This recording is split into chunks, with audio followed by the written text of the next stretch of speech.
ఈ కాంగ్రెస్ నాయకుడి ముఖచిత్రాన్ని చూశారు కదా! ఎప్పటికప్పుడు హిందుత్వం మీద తెగ లెక్చర్‌లు ఇస్తూ ఉంటాడు. ఒక రకంగా చెప్పాలంటే ద్వేషాన్ని కనబరుస్తూ ఉంటాడు.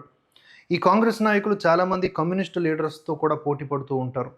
వీరి భావజాలం, వారి భావజాలం ఏమాత్రం తేడా లేనిది. 2 కూడా కా అనే అక్షరాలతో స్టార్ట్ అవుతాయి. వీళ్ళకి ఉన్నటువంటి ఒకటే ఒకటి టార్గెట్ సనాతన ధర్మాన్ని ఎరాడికేట్ చేయటం. హిందూ ధర్మానికి సంబంధించినటువంటి పురాణ ఇతిహాసాలను అపహాస్యం చేయటం. హిందువుల ఆచారాల్ని కూడా వక్రీకరించి పెడార్థాలు తీసి ప్రచారం చేయటం. ఇందులో భాగంగా తాజాగా ఈ మూర్ఖుడు ఏమన్నాడంటే, హిందువులను ఎగతాళిగా మాట్లాడుతూ, ఏదైతే మీరు పసుపు, కుంకుమ, సింధూరం వంటివి పెట్టుకుంటారో, అవన్నీ కూడా ఇస్లామిక్ దేశాల నుంచి వస్తున్నటువంటి పదార్థాలు. వాటి ఆరిజిన్ అక్కడ ఉంది. కనుక మీరు పెట్టుకోవడానికి ఏమాత్రం అర్హులు గారు. సిగ్గుపడండి అనేలాగా ఏవో పిచ్చి కూతలు కూశాడట. కొంచెం అటు ఇటుగా ఇదే సారాంశం అతడు చేసినటువంటి వ్యాఖ్యలకు సంబంధించి. అయితే నిజంగా ఇలాంటి హాఫ్ నాలెడ్జ్ వాళ్ళు లేదా ఎక్కడో ఒక చోట ఒక పాయింట్ దొరికేసింది అనుకోండి, కక్కుర్తి ఏంటి దేనికి అంటే హిందుత్వాన్ని ఎగతాళి చేయడం, హిందువుల్ని వాళ్ళ మనోభావాల్ని దెబ్బతీయటం. అలా ఎక్కడో వాట్సాప్ మెసేజ్ చూశాడో లేకపోతే ఇంకెక్కడో తొందరగా ఆతృతగా ఈ పిచ్చి వ్యాఖ్యలు చేశాడు ఈ మూర్ఖ శిఖామణి.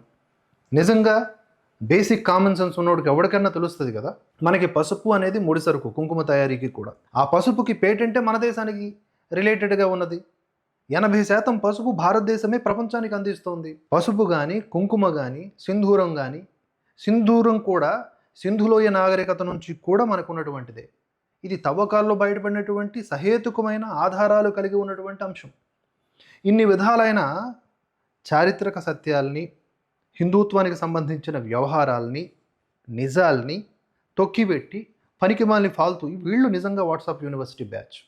పనికిమాలిన ఫాల్తూ మెసేజెస్ని జనాలకి బయటకు వచ్చి చెప్పటం. వీళ్ళకు ఉన్నటువంటి ఈ ఖద్దర్ హోదా, అదే రాజకీయ నాయక హోదా వల్ల కొంతమంది దాన్ని నమ్మటం, అదే నిజం అనుకుని ప్రచారాలు చేయడం జరుగుతుంది. కనుక ఇటువంటి వాటిని నిలువరించాలి.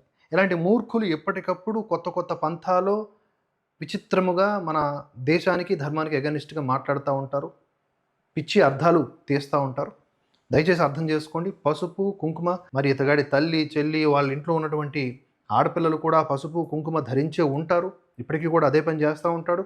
ఈయనకి ఇష్టం లేకపోయినా ఆ ఇంట్లో ఒక గదిలో దేవునికి పూజ హిందూ ధర్మం ప్రకారం ఎవరో ఒక కుటుంబ సభ్యులు చేస్తూ ఉంటారు. అవన్నీ వీడు చూస్తూ ఉంటాడు. కానీ బయటకు వచ్చి పిచ్చి రాజకీయాల కోసం నీతి మాలినటువంటి మాటలివి. ఇలాంటి వ్యాఖ్యలు ఎవరు చేసినా కూడా ఇదే స్థాయిలో మా ప్రతిస్పందన ఉంటుంది.